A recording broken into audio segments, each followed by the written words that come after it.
തുടങ്ങും എന്നുള്ളതാണ്. കേരളത്തിന്റെ ഫല സൂചനകൾ വന്നു കഴിഞ്ഞു. മഞ്ജുഷ്, കേരളത്തിന്റെ ഫല സൂചനകൾ 15 മുതൽ 18 വരെ യു ഡി എഫ് 18 സീറ്റുകൾ വരെ യു ഡി എഫിന് കിട്ടാം. കഴിഞ്ഞ തവണ 19 സീറ്റുകൾ നേടിയ യു ഡി എഫിന് ഇത്തവണ 15 മുതൽ 18 സീറ്റുകൾ വരെ കിട്ടാമെന്ന്. എൽ ഡി എഫിനാകട്ടെ 2 മുതൽ 5 സീറ്റുകൾ വരെ എൽ ഡി എഫിന് ലഭിക്കാമെന്നുള്ളതാണ് ന്യൂസ് 18 പോൾ ഫലം പുറത്ത്. ഒരു സീറ്റ് മാത്രം കിട്ടിയ എൽ ഡി എഫിന് ഇത്തവണ 2 മുതൽ 5 വരെ, അതായത് ഏറ്റവും മോശം സാഹചര്യത്തിലും 2 സീറ്റുകൾ വരെ കിട്ടാം. പ്രകടനം മെച്ചമാണെങ്കിൽ 5 സീറ്റുകൾ വരെ എൽ ഡി എഫിന് കിട്ടാം.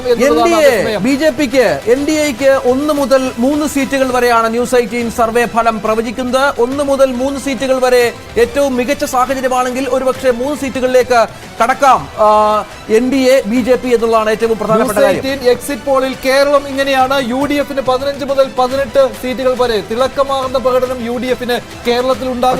ഒരു സീറ്റ് കുറവാണ് മഞ്ജുഷ, എക്സിറ്റ് പോളിൽ പറയുന്നത്. പക്ഷേ ഇത്തവണത്തെ ഫൈറ്റ് എന്ന് പറഞ്ഞാൽ ടൈറ്റ് ഫൈറ്റ് പല മണ്ഡലങ്ങളിലും ഉണ്ടായിരുന്നു. അതുകൂടി കണക്കിലെടുത്തുകൊണ്ടാണ് ഈ എക്സിറ്റ് പോൾ ഫലം വന്നിരിക്കുന്നത്. എൽ ഡി എഫ് ആകട്ടെ 2 മുതൽ 5 വരെയാണ് എൽ ഡി എഫിന്റെ ഈ സീറ്റെണ്ണം ഇത്തവണ ഈ ഫലത്തിൽ ഈ ഫല സൂചനകളുമായി ബന്ധപ്പെട്ട് മുന്നോട്ട് വെക്കുന്നത്. 2 മുതൽ 5 വരെ സീറ്റുകൾ എൽ ഡി എഫിന് കേരളത്തിൽ ലഭിച്ചേക്കാം. മാത്രം നേടിയ എൽ ഡി എഫിന് ഇത്തവണ 2 സീറ്റ് എങ്കിലും കിട്ടുമെന്നുള്ളതാണ്. 5 സീറ്റുകൾ വരെ പരമാവധി എൽ ഡി എഫിന് കേരളത്തിൽ നിന്ന് കിട്ടാം എന്നുള്ളതാണ്. ബി ജെ പിക്ക് 1 മുതൽ 3 വരെ സീറ്റുകൾ, അതായത് നേരത്തെ പറഞ്ഞതുപോലെ 3 മണ്ഡലങ്ങളിലെങ്കിലും ബി ജെ പി ശക്തമായ പോരാട്ടം കാഴ്ചവെച്ചു എന്നുള്ള രീതിയിലുള്ള നേരത്തെയുള്ള പല അത്തരത്തിലുള്ള പ്രവചനങ്ങൾ ഉണ്ടായിരുന്നു. തൃശ്ശൂരും തിരുവനന്തപുരമാണ് ഏറ്റവും ബി ജെ പിക്ക് സാധ്യതയുള്ള മണ്ഡലങ്ങൾ. എൽ ഡി എഫിന് 2 മുതൽ 5 വരെ, യു ഡി എഫിന് 15 മുതൽ 18 സീറ്റുകൾ വരെ കിട്ടാമെന്നുള്ളതാണ്. ശ്രീ മോഹൻ വർഗീസ്, താങ്കളുടെ കാര്യം വളരെ പെട്ടെന്ന് താങ്കൾക്ക് പോകേണ്ടതുണ്ട്. വളരെ പെട്ടെന്ന് നമുക്ക് ഈ കേരളത്തിന്റെ കാര്യം ഒന്ന് പറഞ്ഞ് അവസാനിപ്പിക്കാം. കേരളത്തിന്റെ ഒരു സ്ഥിതി ഇതും പ്രതീക്ഷിച്ചു തന്നെയാണ്. തമിഴ്നാട്ടിലെ പോലെ തന്നെ കേരളത്തിലും പ്രതീക്ഷിച്ച ഒരു ലെവലിൽ തന്നെയാണ് ഈ പ്രൊജക്ഷൻസ് വന്നിരിക്കുന്നത്.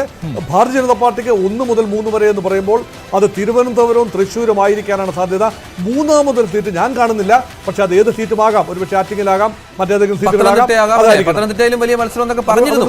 എൽ ഡി എഫിന് പ്രതീക്ഷിച്ചിരുന്നത് തന്നെയാണ്. കാരണം കോൺഗ്രസിന് ഒരുപക്ഷെ, യു ഡി എഫിന് ഒരുപക്ഷെ 19 ആവർത്തിക്കാൻ കഴിയില്ലായിരിക്കാം. 2019 19 സീറ്റൊന്നും ആവർത്തിക്കാൻ കഴിയില്ലായിരിക്കാം. എന്നാൽ 15 മുതൽ 18 എന്ന് പറഞ്ഞ യാഥാർത്ഥ്യബോധത്തോടു കൂടി തന്നെയുള്ള ഒരു നമ്പറായിട്ട് എനിക്ക് തോന്നുകയാണ്. ഈ രണ്ടും താങ്കൾ പൂർണ്ണമായിട്ട് യോജിക്കുകയാണ്. പൂർണ്ണമായിട്ട് യോജിക്കുക. ഈ രണ്ടും പൂർണ്ണമായിട്ട് യോജിക്കാൻ സാധിക്കും. 15, 18, 2, 5 കിട്ടാനുള്ള സാധ്യത ഉണ്ടോ എൽ ഡി എഫിന്? 5 കിട്ടാനുള്ള സാധ്യത ഞാൻ കാണുന്നില്ല.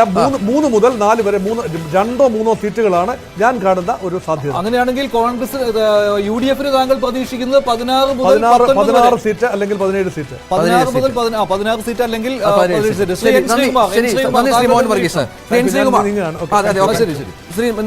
ശ്രീകുമാർ